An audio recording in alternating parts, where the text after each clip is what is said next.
Até o momento nós estávamos andando pelos montes.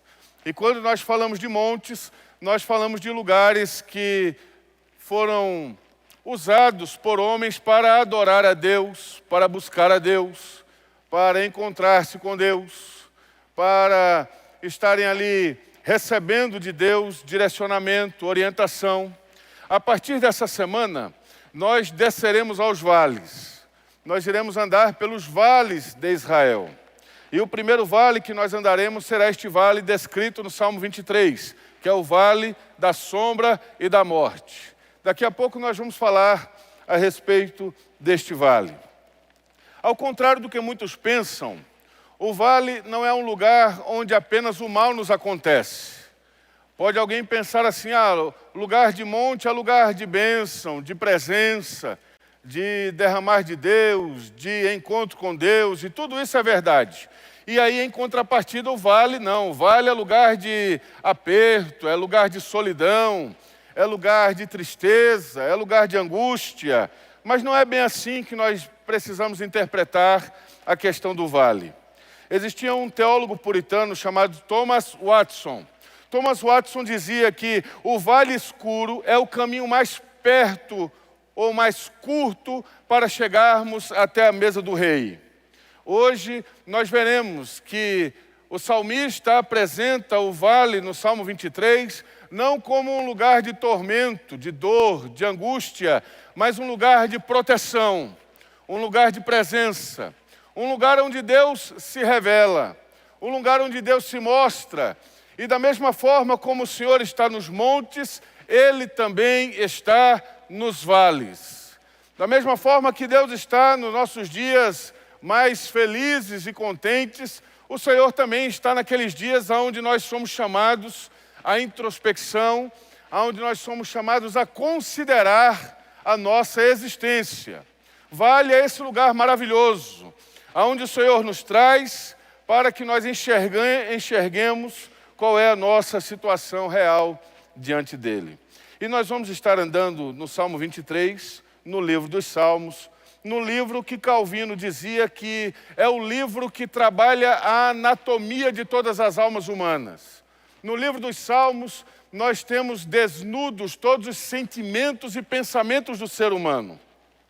Calvino, quando ele analisava o livro dos Salmos, ele analisava o livro dos Salmos da forma mais humana possível, aonde os homens derramavam realmente seus corações diante de Deus e diziam realmente qual eram os seus pensamentos mais sinceros. Eles não buscavam a beleza poética, apesar dos Salmos ser um livro poético. Não, a poesia era algo que vinha à parte, que vinha ligado, mas não era o objetivo principal. O objetivo principal dos Salmos é revelar realmente o coração do homem. É revelar seus sentimentos, é revelar suas dificuldades, é revelar suas angústias, é revelar seus problemas, é revelar as suas lágrimas, é revelar o seu choro, é revelar o aperto da sua alma.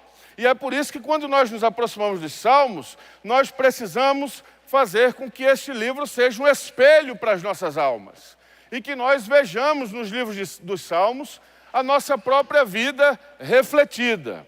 Então vamos lá para o Salmo de número 23, que é o conhecido Salmo do Pastor. Talvez a passagem bíblica mais conhecida de todos, o Salmo do Pastor. E o salmista diz assim a partir do verso 1 do Salmo 23. O Senhor é o meu pastor, nada me faltará. Ele me faz repousar em pastos verdejantes, leva-me para junto das águas de descanso. Refrigera minha alma, guia-me pelas veredas da justiça por amor do seu nome. Ainda que eu ande pelo vale da sombra da morte, não temerei mal nenhum, porque tu estás comigo.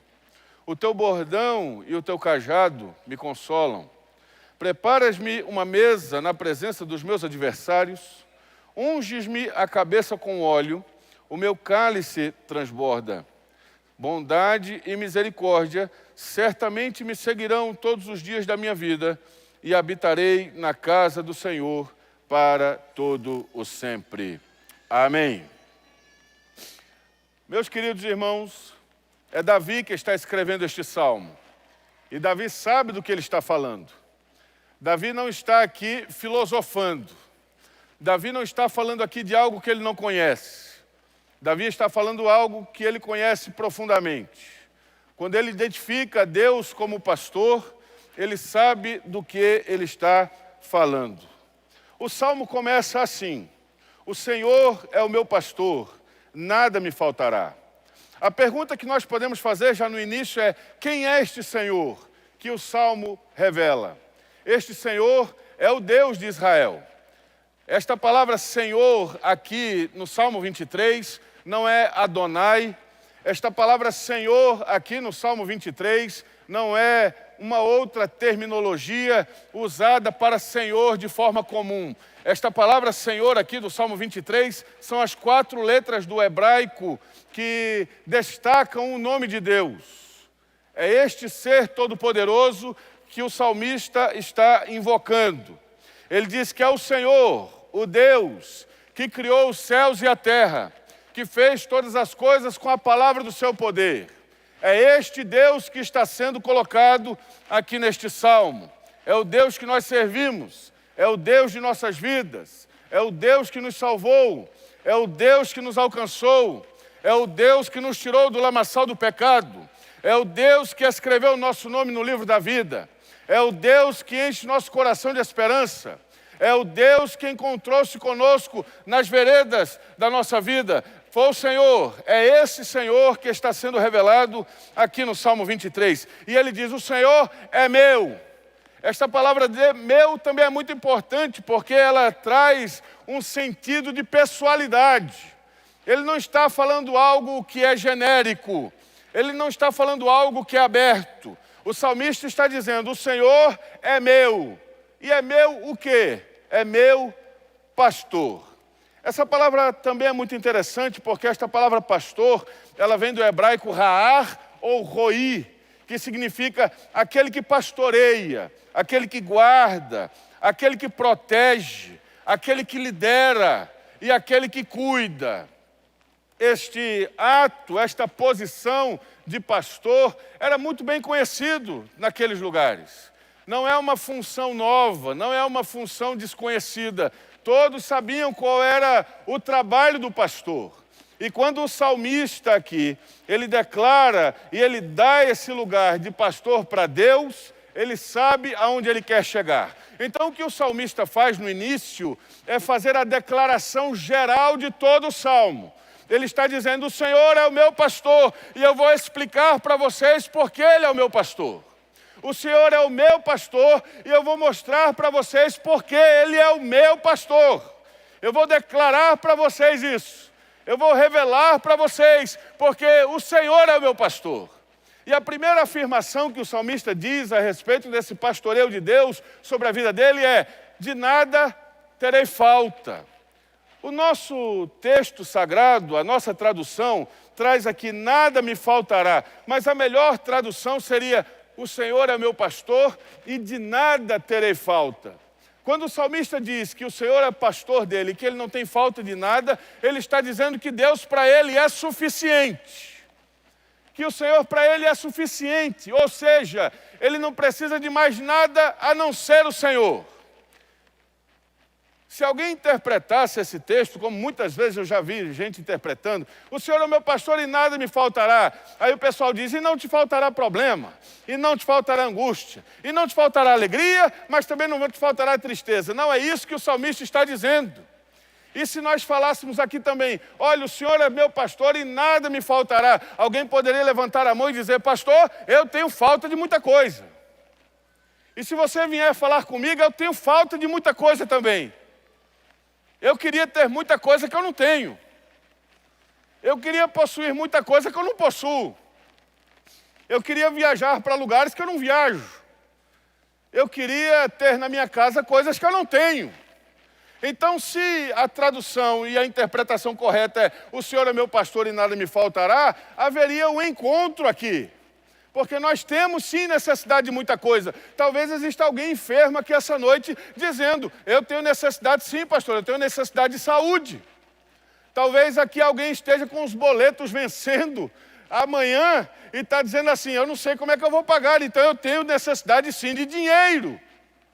Talvez alguém esteja aqui com a família destruída e possa dizer, não pastor, eu tenho minha família precisando de ajuda, eu preciso sim de muita coisa. Então essa questão do Senhor é meu pastor e nada me faltará, parece que não bate muito. Mas quando nós interpretamos o texto sagrado de forma correta, como ele está no seu original, que o Senhor é meu pastor e de nada terei falta, a ideia, a interpretação muda completamente.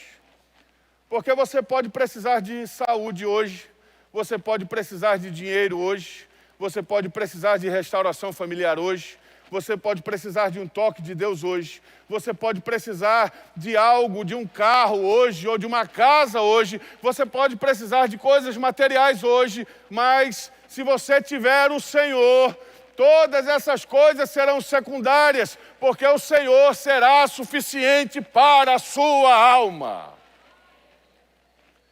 Eu estou doente, pastor, mas o Senhor é meu pastor e de nada terei falta. Eu preciso de dinheiro, pastor, mas o Senhor é meu pastor e de nada terei falta. Eu estou com a casa em frangalhos, a minha vida está destruída, mas o Senhor é meu pastor e de nada terei falta. Não significa que eu não precise de nada. O que significa é que se o Senhor estiver sobre a minha vida, eu estarei satisfeito. É a satisfação que nós temos em Deus. O salmista já começa assim, declarando, o Senhor é o meu pastor e de nada terei falta. E agora ele vai explicar por que ele faz essa declaração. Por que ele está declarando que o Senhor é pastor dele e de nada vai ter falta? Em primeiro lugar, versos número 2 e 3. Ele me faz repousar em pastos verdejantes. Leva-me para junto das águas de descanso. Refrigera minha alma. Guia-me pelas veredas da justiça, por amor do seu nome. Em primeiro lugar, o Senhor é meu pastor e de nada terei falta, porque o Senhor me orienta. O Senhor me guia.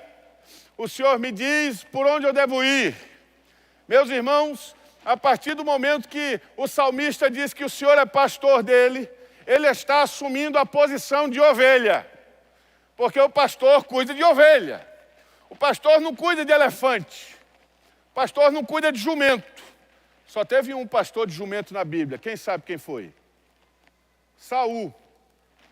Saul era pastor de jumento. Você sabe como é que foi que acabou a história dele. O pastor não cuida de outro animal, o pastor cuida de ovelha. Então, a partir do momento que o salmista diz, o Senhor é meu pastor e de nada vou ter falta, ele assume a posição de ovelha diante desse pastor. E sabe, a ovelha é um animal muito peculiar. A ovelha, ela é meio cegueta. Ela não enxerga bem. Ela não discerne muito bem diante de seus olhos. Mas ela é um animal que escuta muito bem e cheira muito bem. Ela escuta muito bem e cheira muito bem. Era comum nas terras de Israel os pastores encontrarem-se junto com seus rebanhos. Vinha um pastor por aqui e o outro pastor vinha de lá. E os dois se encontravam em lugares meio estreitos, meio apertados. Os dois rebanhos se encontravam. Alguém pergunta, pastor, as ovelhas se misturavam, e aí um saía com menos, outro saía com mais? Não, não havia mistura. As ovelhas não se misturavam. Por quê? Porque o pastor ia à sua frente e ele ia chamando as suas ovelhas.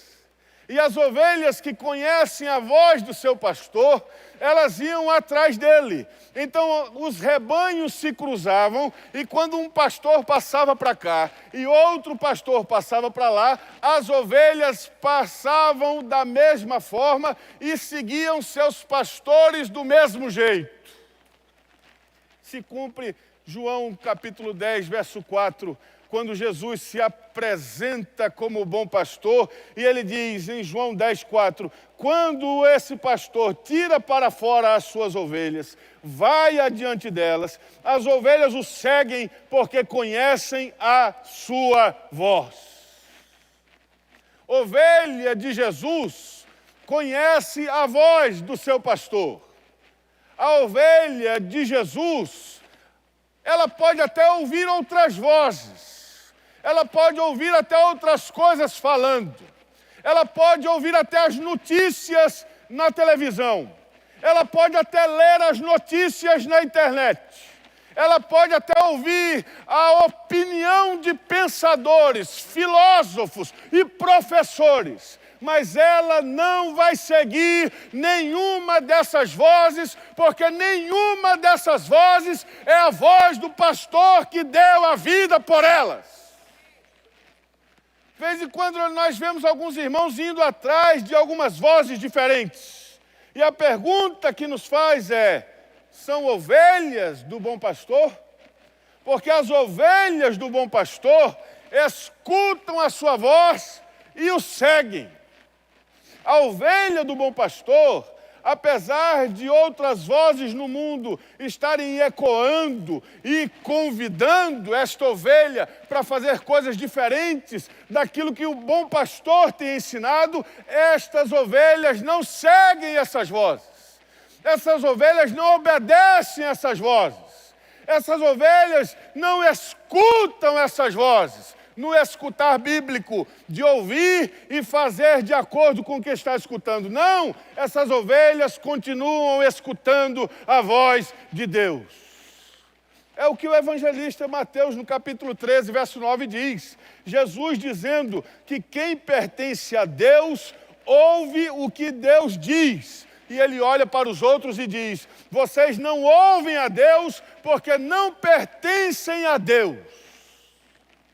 Então tem uma turma aí que Deus pode falar o que quiser.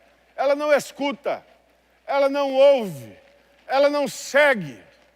Mas as ovelhas de Jesus, quando escutam a sua voz, o seguem imediatamente. Quando nós encontramos também em João 8:47, também a mesma afirmação sobre o ouvir a voz de Deus, sobre aqueles que não ouvem a voz de Deus não pertencerem a Deus. E Paulo aos Romanos, no capítulo 10, verso 37, Paulo diz que a fé vem pelo ouvir, e o ouvir pela palavra de Deus. Sabe por que muitas vezes nós não temos fé? Porque nós preferimos ouvir os gurus da política. Nós preferimos ouvir os líderes partidários. Nós preferimos ouvir os profetas de Brasília, mas nós não queremos ouvir o que está escrito na palavra, o que está descrito na Escritura. Tem crentes que conhecem melhor os 11 jogadores da seleção brasileira do que o Evangelho de Jesus Cristo. Tem pessoas que conhecem melhor. Acho que está bom assim. Tá bom assim, irmãos? Tem pessoas que conhecem melhor os âncoras dos telejornais, o que eles pensam, do que conhecem do que Jesus Cristo fala. Tem pessoas que conhecem muito mais do que os pensadores e filósofos pregavam na Grécia Antiga, do que aquilo que Jesus Cristo ensinou. Tem outros que seguem mais as tradições de seus lares e de suas famílias do que aquilo que Jesus Cristo disse. Quem é ovelha de Jesus, escuta o que Jesus diz. Quem é ovelha de Jesus, escuta o que Jesus fala e segue a Jesus por onde Jesus vai. Jesus vai à frente e você vai seguindo a Ele, não importa por onde Ele vá.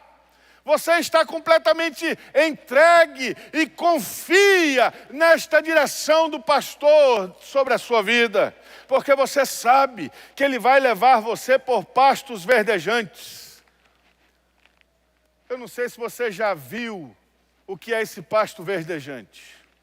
O pessoal às vezes pinta essa cena do pastor, uma ovelhinha, aí pinta aquele gramado, parece um campo de futebol. Aí diz assim, esse aqui é o pasto verdejante. Tem nada a ver.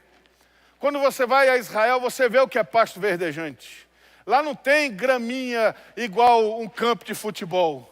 É um punhado de grama aqui, é um punhado de grama ali, é um punhado de grama acolá, é um campo um pouquinho maior aqui, é um campo um pouquinho maior acolá, e o resto é tudo deserto.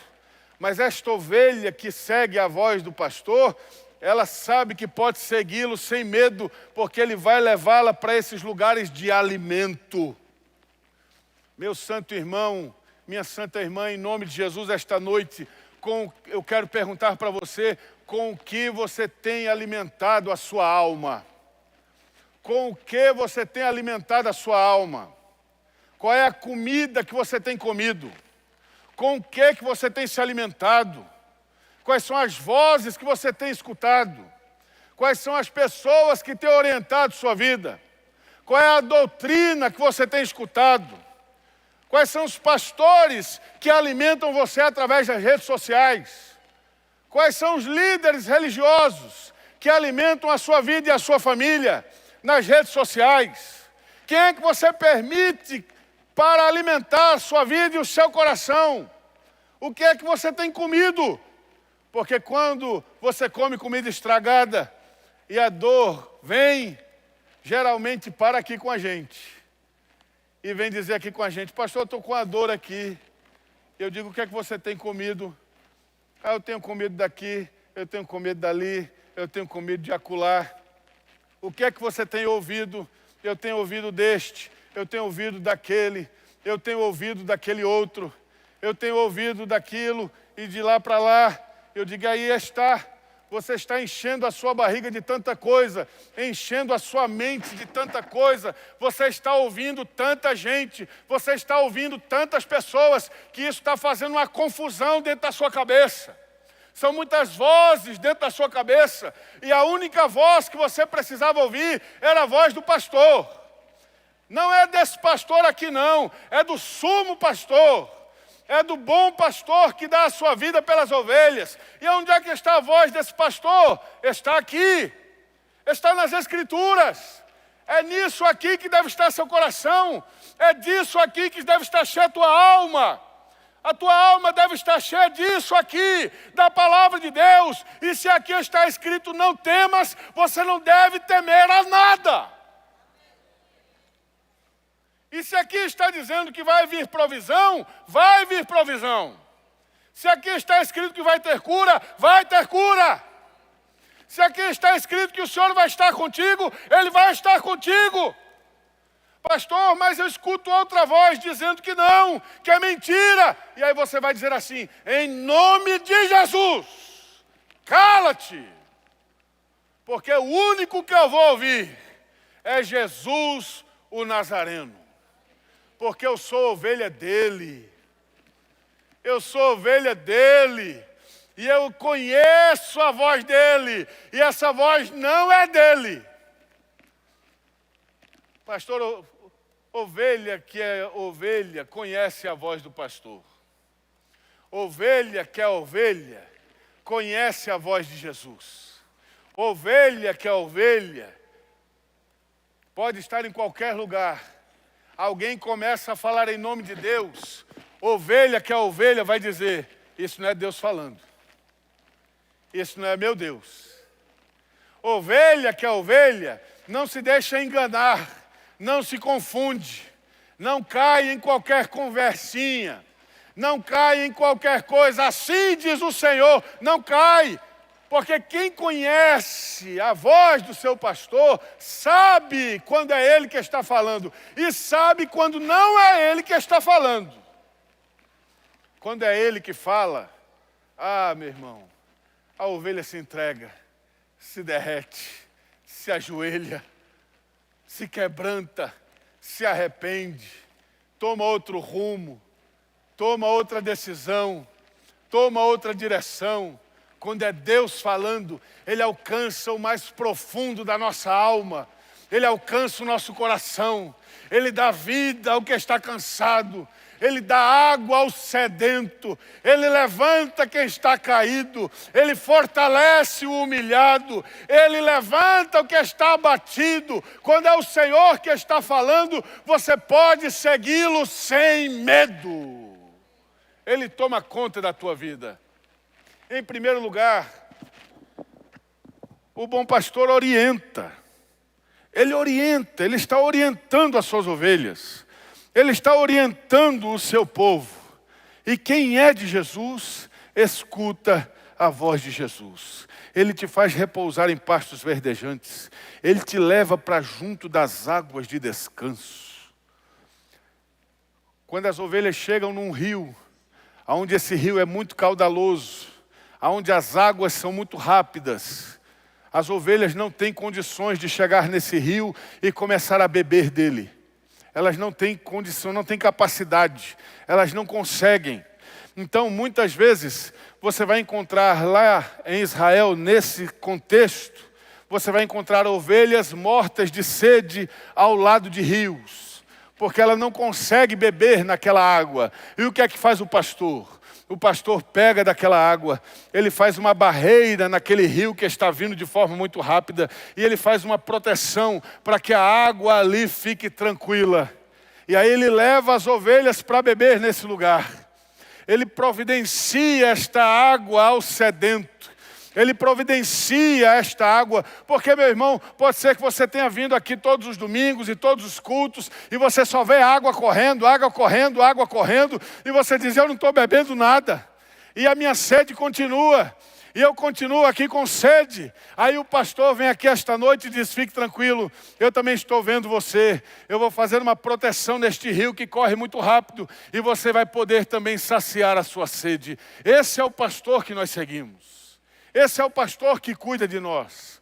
Esse é o pastor que cuida da nossa vida. Segundo lugar, por que o salmista diz que o Senhor é seu pastor e nada ele vai ter falta? Verso 4.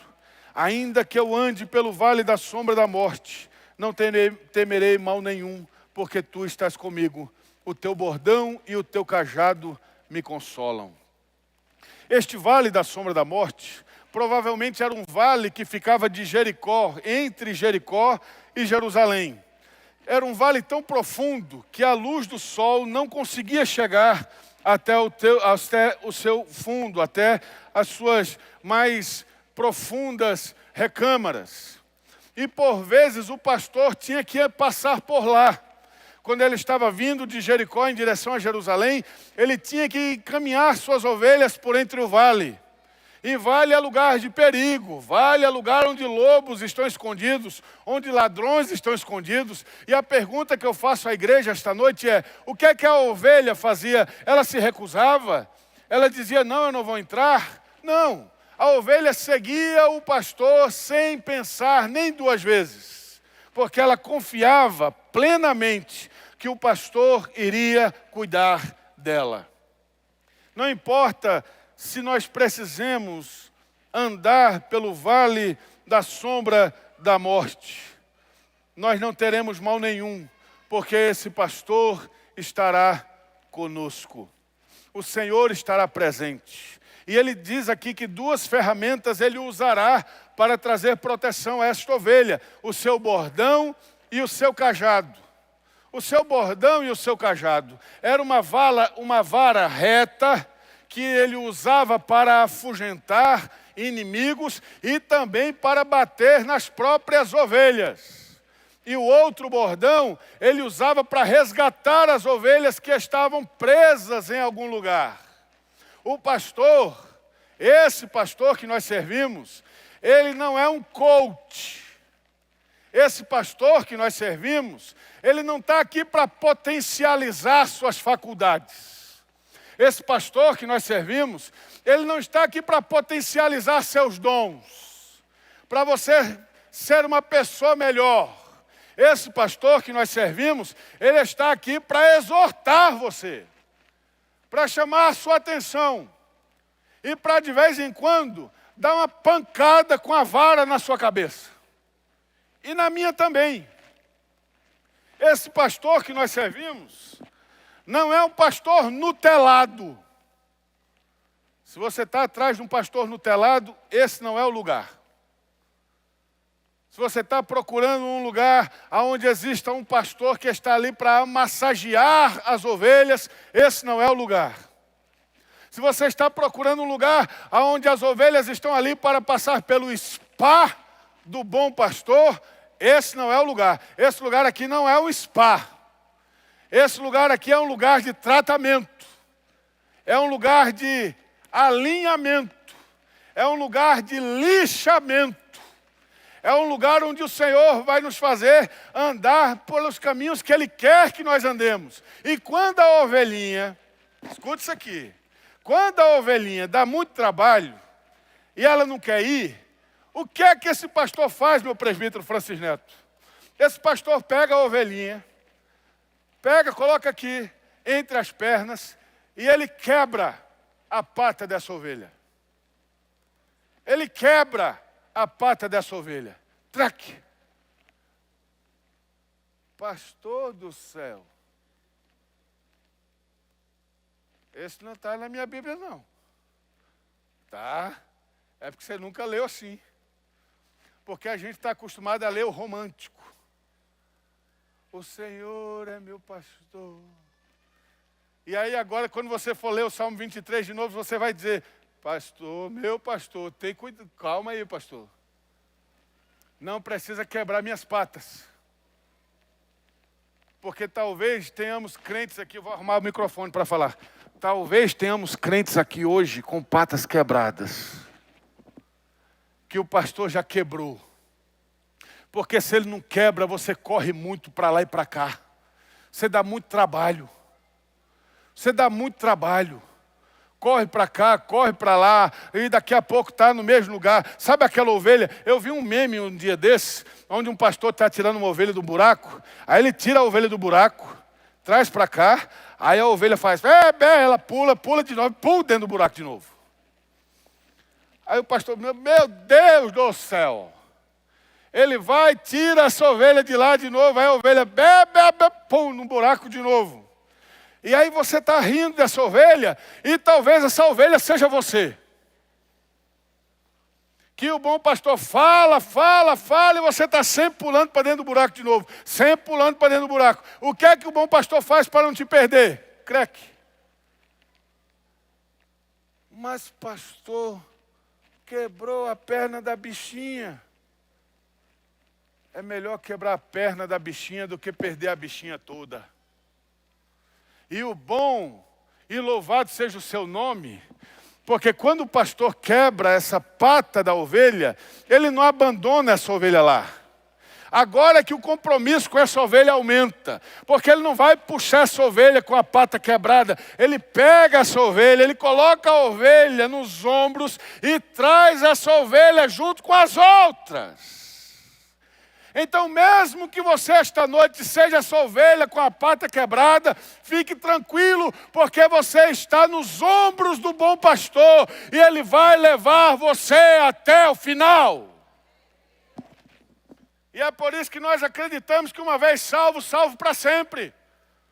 Porque a ovelha não vira bode. Bode sempre foi bode. E ovelha sempre é ovelha. O bom pastor, pastor Miguel, não perde tempo com bode.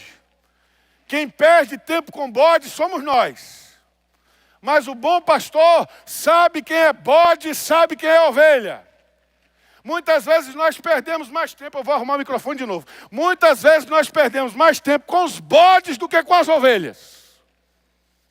Nós estamos perdendo mais tempo com os bodes do que com as ovelhas. Mas nessa noite nós estamos aqui em nome de Jesus para dizer que há cuidado para as ovelhas de Jesus. Há cuidado para você que é a ovelha de Deus. Há cuidado para você que é a ovelha de Jesus. E saiba de uma coisa, Ele não vai deixar você para trás. Ele não vai abandonar você. Ele não vai largar você. Ele está com você no vale da sombra e da morte. Ele está contigo. E você não precisa ter medo de nada. Ele é sobre a tua vida. Ele é sobre a sua casa. Ele é sobre a sua família. Ele cuida de você. Tem um outro que não faz isso. O Evangelho de João mostra quem ele é. Tem outro que está mais preocupado com o salário do que em fazer o trabalho de pastor. E João diz quem ele é. João não, Jesus diz em João quem ele é. Lá no verso 10, quando ele diz: o ladrão não vem senão a roubar, matar e destruir. E muita gente diz que esse ladrão que veio para roubar, matar e destruir é o diabo. E não é o diabo. Por favor, irmão, em nome de Jesus, não pense que quem veio matar e roubar e destruir foi o diabo. Não é o diabo. Quem veio para matar e roubar e destruir nesse texto sagrado não é o diabo. Quem veio matar, roubar e destruir nesse texto é o mercenário. É o que faz serviço de pastor, mas pensando só no salário. Qual é a diferença, pastor, do mercenário para o pastor? A diferença é que quando o lobo vem, o bom pastor dá a sua vida pelas ovelhas. O mercenário cai fora. O mercenário foge. O mercenário não tem compromisso com as ovelhas. O mercenário não tem compromisso com aquelas que estão sob os seus cuidados. O mercenário deixa. O mercenário corre. Ao menor indício de problema, o mercenário sai fora. O mercenário, ele só quer a ovelha por causa da lã, da gordura e do leite. No dia que a ovelha deixa, vou arrumar o microfone de novo. No dia que a ovelha deixa de dar leite, gordura e lã, aquela ovelha se torna desnecessária. Isso é coisa de mercenário. Pastor, eu estou com a vida desmantelada, destruída. Não tem problema não. Está entregando o dízimo? Está entregando o dízimo? Louvado seja Deus. Aí a gente vai resolvendo, irmão. A gente vai resolvendo. Mas eu estou com 2 mulheres. Não. Mas eu estou querendo me separar. Não falta no dízimo, hein? Não falta no dízimo. Não falta na oferta. Não falta. A sua vida pode estar desgraçada, desmantelada, você pode não ter serviço, compromisso com Deus, com nada. Você pode, contanto que o seu cheque, ainda estou no tempo do cheque ainda, ninguém mais sabe, essa moçada nova, ninguém sabe o que é cheque.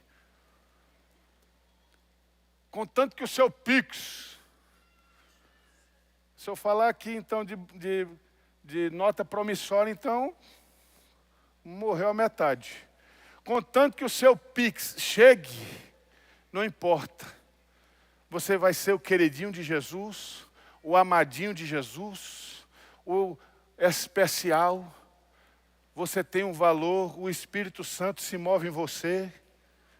Mas raça de víboras, convertei-vos, arrependei-vos, abandonai vosso pecado, deixai de fazer vossas mazelas, convertei o vosso coração para que possais viver. Não, pastor, não estou afim de estar ouvindo essas coisas assim no domingo. Então, procure os nutelados.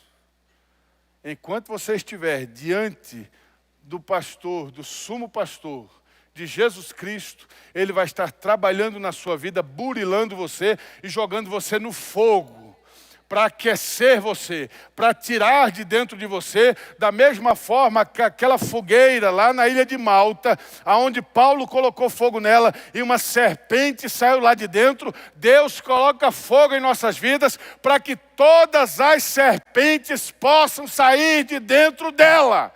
E oxalá, em nome de Jesus, o fogo do Senhor esteja ardendo esta noite em nossos corações e todas as serpentes estejam sendo expulsas para a glória bendita do seu nome.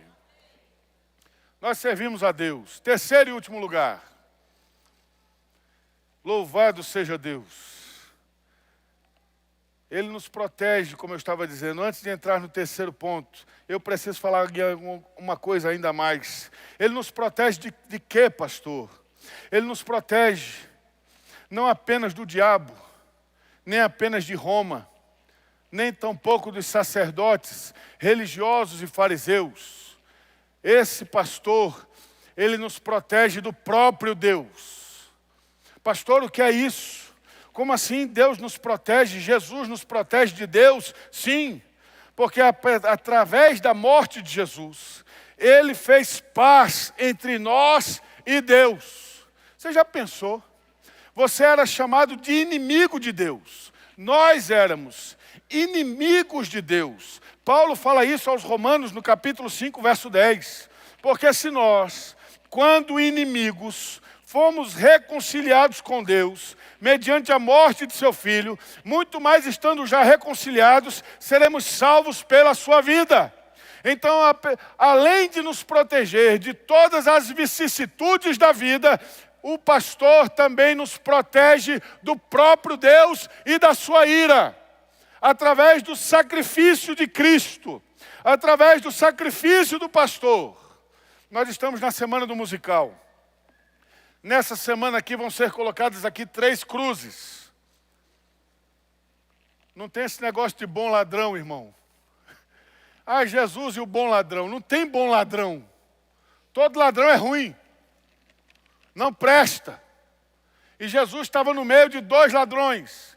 E por que Jesus estava no meio de 2 ladrões? Porque ele estava no mesmo patamar que eles. A morte de cruz era a pior morte de todas e a mais vergonhosa. Existiam vários tipos de morte: o açoite, a prisão, enforcamento, decepados, arrancar a cabeça. Mas os crucificados, a cruz era separada para os piores da sociedade. Tanto é que os lugares de crucificação eram na entrada das cidades. E aqueles que estavam na cruz não estavam com roupa, como nós vemos aqui encenado. Estavam nus, sem roupa nenhuma, para a vergonha de todos que passavam na frente, na entrada da cidade, na entrada de Jerusalém. Estava o lugar da crucificação. E todo mundo que entrava na cidade via ali Jesus despido ao lado de 2 ladrões. E as pessoas que passavam olhavam para aquilo e diziam: deve ser um homem da pior espécie. Deve ser um homem da pior, deve ter feito a pior coisa para estar crucificado. E sabe qual foi a pior coisa que Jesus fez? Sabe qual foi a pior coisa? Nenhuma. Porque a pior coisa que foi feita por mim e por você. Ele estava naquela cruz por nós. Eram os nossos pecados. Eram os nossos erros. Ele estava sofrendo aquilo por nós. Nós que deveríamos estar ali. Por causa dos nossos erros. Por causa dos nossos pecados. Mas Jesus assumiu este lugar. E Ele, como o bom pastor, Ele nos livra da ira divina. Porque esta ira de Deus seria derramada sobre todos nós. E Ele ali na cruz assume tudo isso. Por mim e por você. E aí se cumpre o que está escrito também no versículo 11. Que o bom pastor, do capítulo 10 de João. Que o bom pastor dá a sua vida pelas ovelhas. Ele deu a sua vida. O pastor do Salmo 23 é Jesus. É Jesus. Não é Arieuston. Longe disso. Eu faço como João Batista. Eu não sou digno de desatar as correias de suas alpacas. O bom pastor é Jesus. É Ele que dá a sua vida por nós. É Ele que dá a sua vida pelas suas ovelhas. É Ele que nos orienta. É Ele que nos protege. É Ele que nos livra do mal. E por último, é Ele que nos abençoa. Verso 5 e verso 6. Melodia, pode subir, por favor. Preparas-me uma mesa na presença dos meus adversários. Unges-me a cabeça com óleo, o meu cálice transborda. Bondade e misericórdia certamente me seguirão todos os dias da minha vida e habitarei na casa do Senhor para todo sempre. Agora não é mais o pastor que está sendo revelado. Agora é o anfitrião. É aquele que recebe você na casa dele. É aquele que recebe você na presença dele. É aquele que recebe o indigno. Aquele que não merece. Aquele que não fez nada para merecer. Agora não é mais o pastor que está sendo revelado. Agora é o dono da casa. E o salmista diz, Davi falando, que esse anfitrião prepara uma mesa. Ele é Deus de provisão. Ele é Deus de cuidado. Ele é Deus que providencia. Não está escrito aqui que nós devemos preparar uma mesa. Os outros deuses das outras religiões, eles têm que ser servidos. Tem que fazer mesa para eles. Tem que levar comida para eles. Tem que levar comida para os lugares aonde eles irão se manifestar. O nosso Deus é Ele quem prepara comida para nós. Ele prepara uma mesa na presença dos meus adversários. Olha só, Ele está honrando esta pessoa. Ele não somente providencia, mas Ele honra. É o Senhor quem faz isso. Se o teu coração esta noite chegou aqui nesse lugar com desejo de vingança, de você fazer algo que é seu por direito, de você fazer algo que você se sentiu afligido, atingido, denegrido, caluniado, o Senhor está dizendo para você: sou eu que preparo esta mesa para você, na presença dos seus adversários. Descansa, não faça nada, abaixe as armas, fique tranquilo, porque é o Senhor quem prepara a mesa. A mesa será preparada pelo Senhor e não por nós. O momento de honra virá de Deus e não das nossas conversas, dos nossos conchavos, ou dos nossos grupinhos, ou grupelhos. A mesa, a provisão e a honra virá de Deus. Prepara-me uma mesa na presença dos meus adversários. Unges-me a cabeça com óleo, o meu cálice transborda. Quem era ungido no Antigo Testamento, irmãos? Reis, profetas e sacerdotes. Era essa turma que era ungida. Era essa turma que tinha óleo sobre a cabeça. E o Senhor, através aqui do salmista, está dizendo que Deus faz com que este óleo venha sobre a nossa vida. Um óleo de capacitação.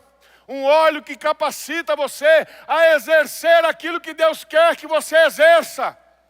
A fazer aquilo que Deus quer que você faça. Mas pastor, eu não tenho condições nenhuma. É assim mesmo que Deus trabalha. Ele chama os incapacitados e os capacita. Ele chama os pequenos e confunde os grandes. Ele chama os loucos e confunde os sábios. Deus faz isso.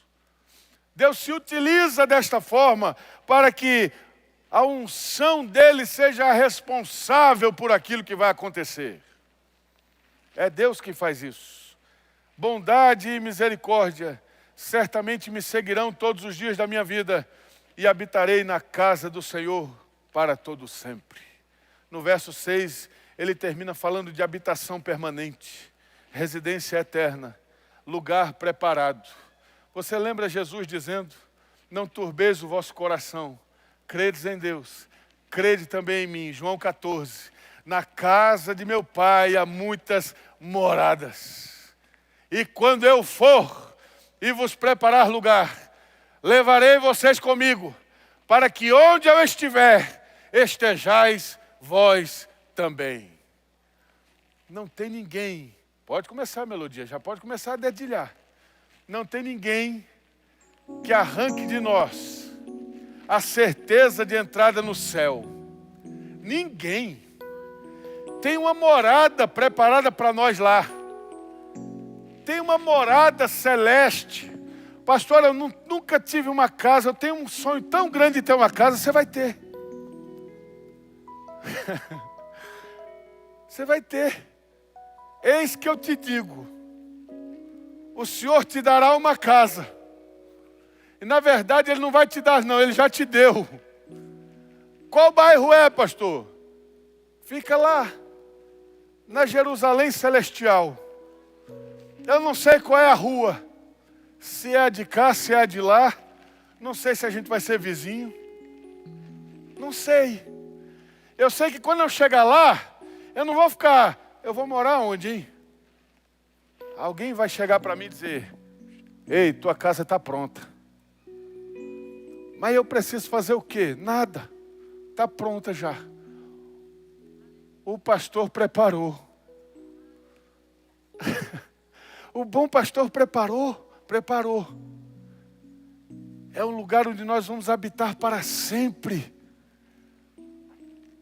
Talvez você aqui nesta terra seja como aquele mendigo da parábola, onde os cães vinham lamber-lhe as suas feridas. Não tenha nem eira nem beira. Mas sabe de uma coisa? Quando nós fecharmos os olhos aqui, aí nós veremos o que é verdadeira riqueza.